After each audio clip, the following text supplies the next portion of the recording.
车主说，正常开车行驶的时候能听到右边这个轮子有咯噔的声音，要我们给他看一下，更换一个轴承。用手转动这个轮子，看上去并没有太大问题。我们现在打开看一下，打开检查，看上去也没有什么问题。但是车主说，应该就是这个轮子有问题，它偶尔有咯噔的声音，要我们给他更换这个轴承。我们看这个轴承并没有问题，但是车主要求我们更换，那我们就开始给它更换。让我看来，这个轴承并没有损坏，只是单纯的缺油，但是车主要求更换。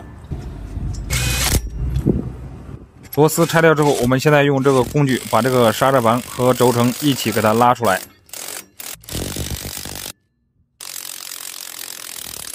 借助这个工具，很容易就把这个刹车盘给它取下来。取下来之后，我们把工具给它取下来，然后把这个刹车盘需要拆掉，这个轴承才能给它砸出来。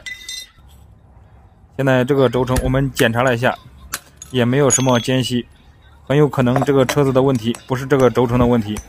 但是车主要求我们更换，那现在我们就把这个轴承给它拆掉，给它更换2个新的。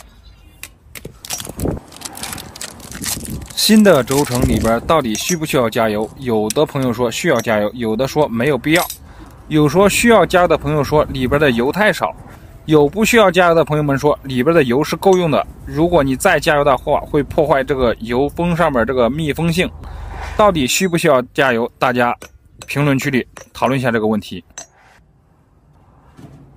好，现在新的轴承就装好了。轴承安装好之后，把这个刹车盘给它装上去。现在给它装回到车上。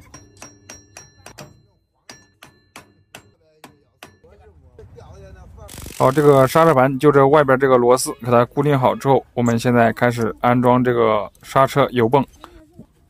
刹车油泵是由2颗螺丝固定到这个车上面的，拧紧就可以了。现在轮子装上去，这个轴承就好了。这个轴承换上去之后，车主开出去没1个小时又回来了，说还是有这个咯噔的声音。我们检查了一下左边的轮子，发现左边的轮子更加严重，发现这个轴承已经散架。我估计车主之前说的这个咯噔的声音应该就是这个轮子。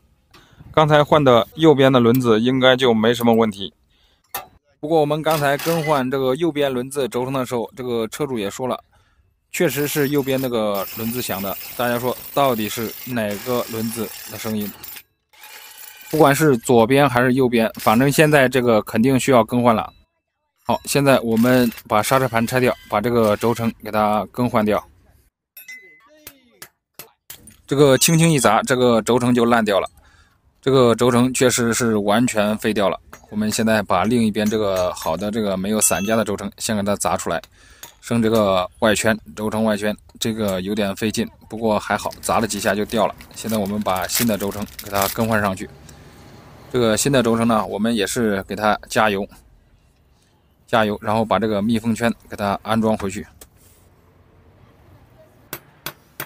好，现在轴承都给它加好油，现在给它安装回去。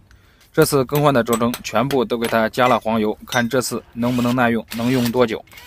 大家说到底是加油耐用还是不加油耐用？